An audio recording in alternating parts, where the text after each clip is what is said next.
Los Angeles right now to be in Hollywood, where I hope to get a job as a video game concept artist. So I've wanted to be a video game concept artist since I was 7. I had a PlayStation. That's how old it was when the first PlayStation came out. Most of you were probably 1 year old. But I had a PlayStation, and I was playing Final Fantasy VII. And I was that old when I decided this is what I want to do. So I went to high school, and everything that I had done, I had been focusing on that.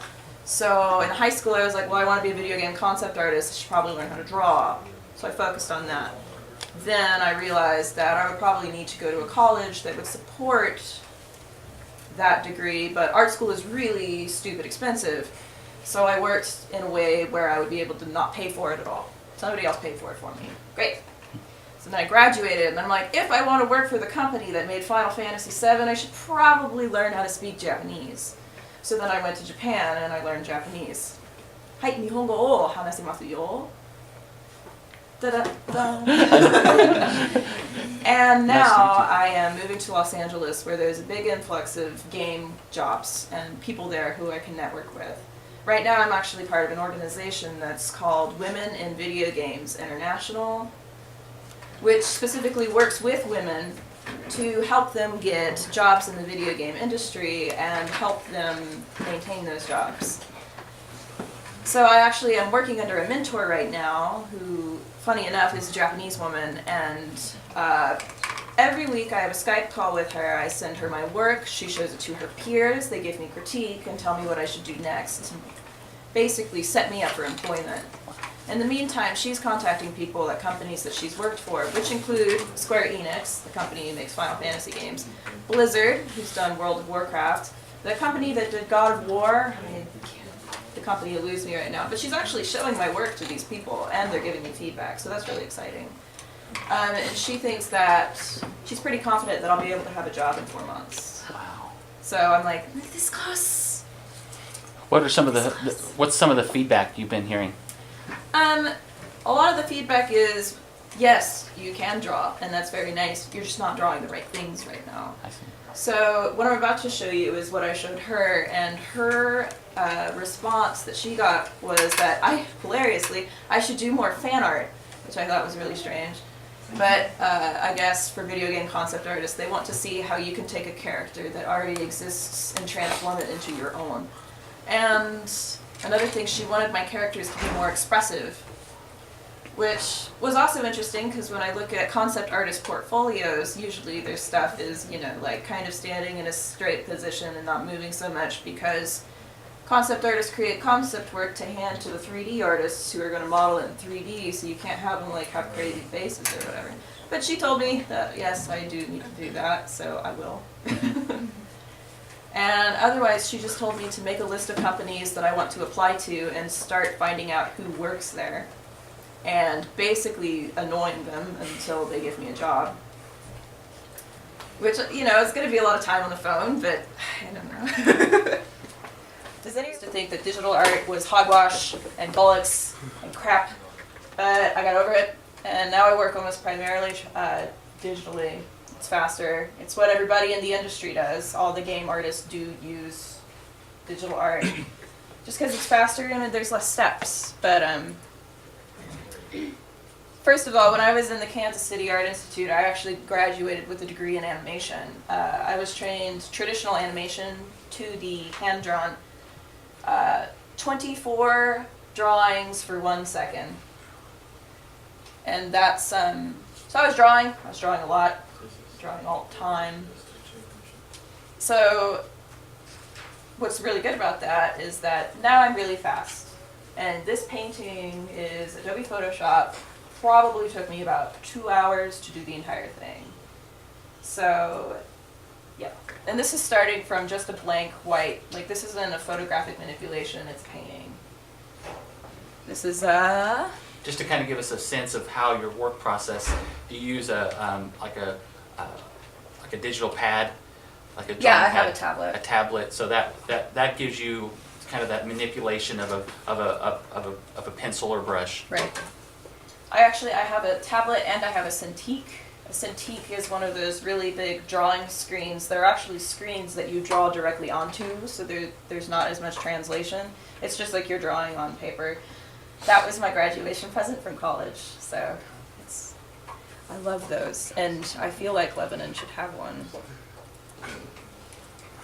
This is my friend Jacqueline. This is me kind of making fun of the old religious motifs of like Mary and baby Jesus and whatever. But this is my friend Jacqueline. She's pretty hardcore. That's why she has, a skull and some grenades and guns. This is actually a halo around her head. This was a digital painting.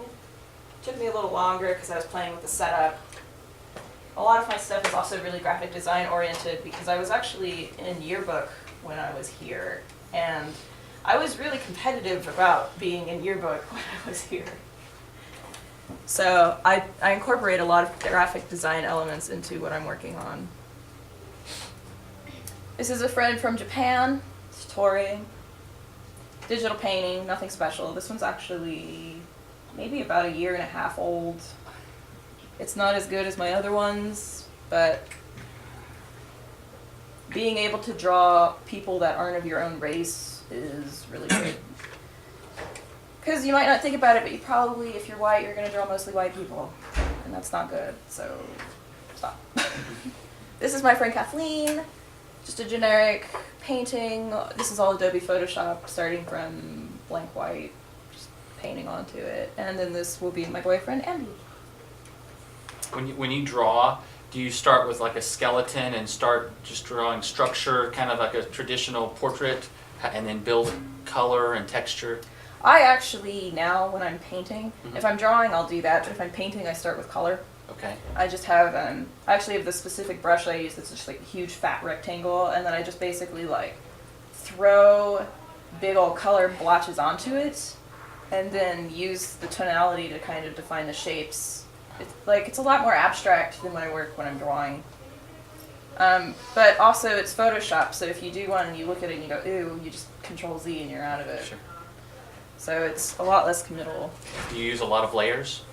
I use, this painting is 2 layers. It is the my boyfriend himself and the background.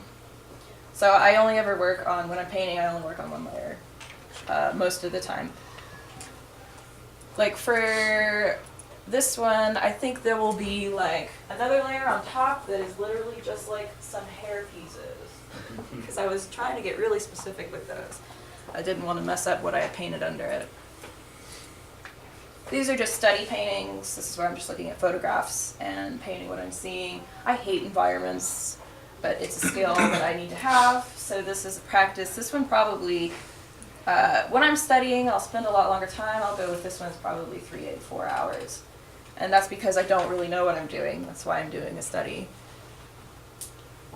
This is a 3-point perspective study. If any of you have taken drawing classes, you know it's where you have 3 vanishing points, which is also not very fun, but a good skill to have in drawing in general. And then this is me. It's from Breaking Bad. If you'd ever seen the show, I do a lot of studies of cinema because those people have already taken the time to think about the color, the composition, and the angle, so why don't I just look at what they're doing, try to do it myself, and then that'll go into my mental memory where I can pull it up for artwork later. That way I don't have to start from nothing. That was just my illustration work. I try a lot to just do portraits as freelance to get money on the side, because everybody wants their child drawn. They'll pay me for it. So. This is getting more into my concept art specific stuff for video games. This is a character I'm working on. Whenever I talk to artists, and I spend a lot of time researching, going to artist websites and then emailing them, one guy, who's actually the art director of the movie Avatar, told me that one of the best things to do for a portfolio is take whatever your dream job is, look it up, you'll find a job posting somewhere. So like, video game concept artists, go and look it up on a job board, look at the requirements, and then do them, if you haven't already. So one of the things that they say is be able to work with a character, do many iterations, and develop that character. So that's what this is. This is one player character for a fake video game I've made up. From a young child to an old adult. And yeah, this is much cleaner and much crisper than my paintings. It's got a hard outline. That's that. This was before I did that piece where I'm kind of working with the same silhouette but trying to change up some things. So you can actually see this is, the underpainting itself is the same one. And then on top of that I'll have added things, changed the mask or the clothing. And then you can see I kind of stopped on the middle character for the one I was going to try to develop. These are the creatures in the world. They're called fluffies because I am a very creative namer. And again, same generic silhouette, but just kind of changing a little bit of the shape. This is actually the original drawing where I started with the whole thing. I was inspired by a photography series, kind of like a weird fashion one where these guys put on just like these giant piles of furs and quilts and had all these decorations and horns on them, and then I really liked thinking about that as a creature instead of a guy in costume. So this was the first drawing, and I've done probably hundreds since then, developing the whole idea. It's just fun. And then this is also a silhouette practice where all of these have started out with only black shapes, and then I froze them in Photoshop, locked the layer so that when I'm drawing on the layer it doesn't go outside what I've already created, and just filled them in from black. So kind of pulling character out of the silhouette. Does anybody have anything they want to say or ask? So I will just power right on through this. You're good. You're doing awesome. I mean, this is almost overwhelming because, you know, what we learn has so many fundamental, foundational applications, but you're taking it to that, you know, career level, and that's awesome. Thank you. I do want to do it as a career. I talk to a lot of artists who do work professionally. I probably send out 10 emails and I'll get one response, which is pretty normal, but I'll be really excited about that one response. But you can find people who do art professionally all over the place, like on LinkedIn, which is what I mostly use, or DeviantArt. I'm sure some of you have heard of the My Little Pony Friendship is Magic show. I found the creator of that show on DeviantArt and sent her a message just trying to ask her, you know, how she developed her characters, and she actually would respond to me, which is really exciting. You just have to think, probably a lot of people think these people are unreachable or you can't contact them, but if you have a hero or somebody who you really admire, like, find them and try sending them an email. The worst that happens is they don't respond. Best that happens is they do, and then you get to be really excited. But on that note, this was actually kind of an assignment from somebody who I had emailed. This person does a lot of work for video games, particularly military and mechanical design. Similar, but not Call of Duty. But he uses a technique that I hadn't tried before and suggested that I give it a go, where I kind of collage images together from stock imagery because it has no, you know, restricted rights on it. But, so I have a photo of my boyfriend. I started there. In real life, I actually wrapped my boyfriend in some blankets. He's an artist too, so he's very tolerant. But I took stock images, like for example these knee pads. And I actually took the knee pads and I just paint on top of them.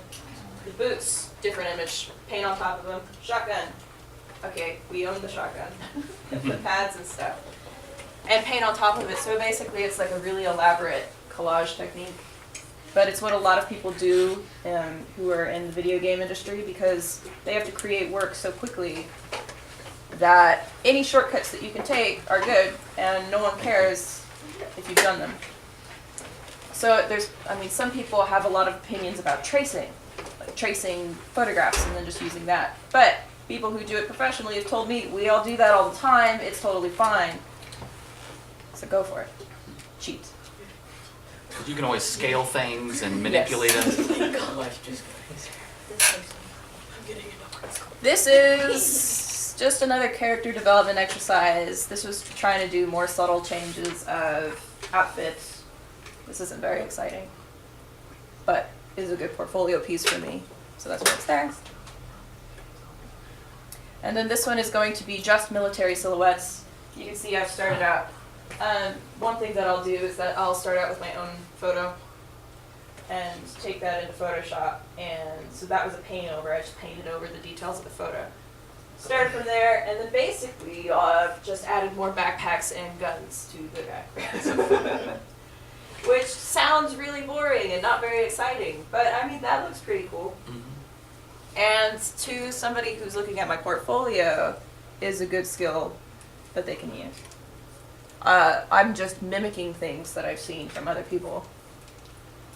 I'm going to skip costuming because it's not really relevant and maybe a little embarrassing. If you want to see it, I'll show you. But I want to see it now. okay, I'll show you. These are gesture drawings. Each of these figures was done in less than 2 minutes, which is a skill that just everybody who draws should have. You should be able to look at a photo or a live model and be able to get the general idea of their figure down in preferably 1 minute. But I wanted to be a little more detailed with it, so I went ahead with 2 minutes. But that's a lot. I do that a lot. Usually when I'm starting drawing, I'll do it for about 10 minutes before I actually draw anything for realsies. And so studying anatomy, physiology is really helpful. Yeah, I've had anatomy and physiology classes, so I can tell you the muscles I'm drawing, but that's not, you don't need it, but just drawing a lot will help you. Contortionist lady, you know, interesting. So she was also about 2 minutes a person, and then I have just pencil sketches to kind of show where I can do traditional work. This one was probably about an hour, and this is mostly just using hatching, cross hatching. So you can kind of see through my portfolio, each piece is trying to showcase something different. So one will be like, oh, here's a painting I did where I used collage technique. Here's a drawing I used cross-hatching. Here's one with 3-point perspective. And really when I'm thinking about my portfolio, thinking about every piece is what is this piece introducing that none of the other pieces are introducing? And trying to make value out of every single piece. This is just a drawing of a model, but adding a little bit of character to it so it's not strict realism, it's kind of cartoon realism. And then this is Kit Harington from Game of Thrones that I drew because he's really attractive.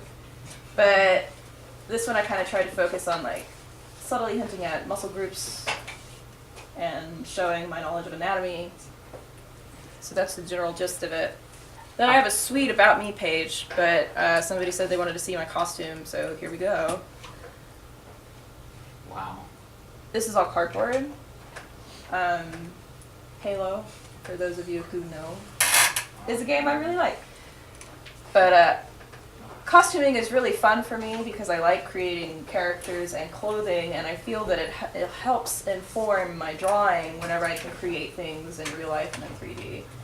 So I just have a couple more armor sets. This one you can actually see it is just straight up cardboard without any fancy finish on it. This is me when I'm 15, but this is actually, it's leather armor.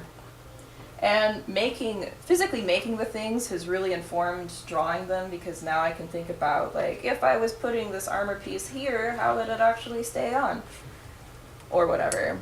Cool. And then this one was just generic character. This was a really awesome class I had in college, but Sweet. anyway. How often do you go through your portfolio to cull out old or different things? Every time I draw a new piece, if I think it's portfolio worthy. And so do you usually, for every one you put in, do you take out or? Yes. Really? Generally, depending on what I put in, I'll take one out, otherwise two. but everybody I've ever talked to said only show your best work because you will be judged on your worst piece in your portfolio. Because they're going to assume that whatever the worst piece is what they're normally going to get out of you. Which is why I'm constantly taking things out of it. If I look at, like, I'm actually like looking at this one right here, and I'm like, probably go home and take that off the website. But yeah. And it's hard sometimes because if you have friendships and relationships, but so there's an extraneous variable there. It's like, well, I love this person and their personality, but yet you have to look at it as an artist. Right. That that doesn't bother me so much because my friends are completely aware of why I do this, and why it happens, and they don't take it offensively. Ooh. Bottom right. There you go. They don't take it offensively. They just know what I'm doing, and I mean they're so excited if I'm like, hey, look, I drew you, because people will ask me to draw them, and I'll go, no. I'll decide when I want to draw you. Okay. Just otherwise, it's $25 an hour. Yeah, so. And you can do a really good one in a couple hours, so that's good. Yeah. That's why I don't go down on my price ever. But yeah, so any questions, comments?